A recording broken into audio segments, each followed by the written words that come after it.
Praise the Lord. ఈ సాయంకాలపు వేళ దేవుడు నీకు ఇస్తున్న వాగ్దానము లూకా సువార్త 19వ అధ్యాయము 10వ వచనం. నశించిన దానిని వెదకి రక్షించుటకు మనుష్య కుమారుడు వచ్చునని అతనితో చెప్పెను.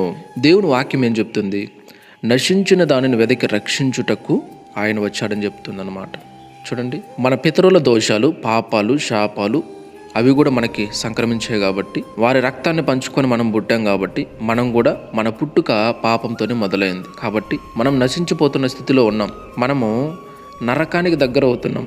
మనకి నిజానికి పరలోక రాజ్యం చేరే అర్హత లేదు. కానీ అందుకే తండ్రి అయిన దేవుడు ఆయన కుమారుణ్ణి అనగా యేసయ్యను పంపించి నశించిపోతున్న మన కొరకు, మనల్ని రక్షించడానికి కొరకు మనుష్య కుమారుడిగా ఆయన భూమి మీదకి రావడం జరిగింది. ఆయన భూమి మీదకి వచ్చి సువార్తను ప్రకటించి మనకు విమోచన ఎలా కలుగుతుందో, ఎలా మనం రక్షించబడతామో, ఎలా మనం పరలోక రాజ్యం చేరాలో ఆ త్రోవలను ఆయన చూపించి వెళ్ళాడనమాట. మనం ఈ భూమి మీద పాపంలో మరలా పడిపోకుండా ఆయన పరిశుద్ధాత్మను కూడా మనకు అనుగ్రహించి మనం నీతిగా, నిజాయితీగా, యథార్థంగా మన సాక్ష్యాన్ని గొప్పగా నిలుపుకునేలా ఆయన నిలబెట్టడానికి ఆయన పరిశుద్ధాత్మను మనకి ఇచ్చి అన్ని విధాలుగా కూడా మనం పరలోక రాజ్య వారసులుగా ఆయన చేసి వెళ్ళాడనమాట. Praise the lord.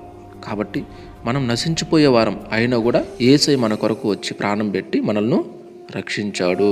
ఆయన వచ్చిందే నువ్వు నేను నశించిపోకుండా, నరకానికి వెళ్లకుండా మనల్ని రక్షించాలనే మనుష్య కుమారుడిగా ఈ భూమి మీదకి వచ్చి ప్రాణం పెట్టి తిరిగి లేచాడు. Praise the Lord. ఈ సత్యాన్ని ప్రతి ఒక్కరు కూడా గ్రహించాలని హృదయపూర్వకంగా యేసయ్య పేరిట అడుగుతున్నాను. Praise the lord.